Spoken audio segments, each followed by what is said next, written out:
অনেক হত দরিদ্র মানুষ আজকের এই তালিকা থেকে বঞ্চিত হয়েছে।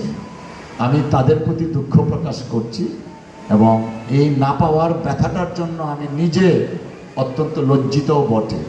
কারণ আমি যখন নির্বাচনে যে কোনোভাবেই হোক বঞ্চিত হয়েছেন, আমরা এই হেলথ কার্ড এবং ফ্যামিলি কার্ড, এই দুইটা কার্ড পার্টিকুলারলি জনাব প্রাইম মিনিস্টার সাহেবের একটা আমি বলবো ড্রিম প্রজেক্ট, এবং এই ড্রিম প্রজেক্টটা তিনি হাতে নিয়েছেন আমার দরিদ্র পিতার জন্য, আমার দরিদ্র মাতার জন্য, আমার স্বামীহারা বোন যার 4টা বাচ্চা নুন আনতে পান্তা পোড়ায় খেতে পারে না, তাদের জন্য।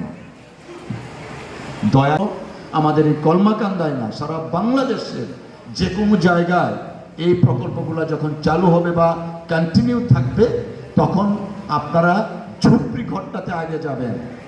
যে ঘরে ছনের চাল আছে, টিনের চাল না, ছনের চাউনি, সেই ঘরটাতে আগে যাবেন। যে ঘরে বারান্দাটা নেই, সেই ঘরটাতে আগে যাবেন। যে ঘরে বসার একটা চেয়ার নেই, সেই ঘরটাতে আগে যাবেন।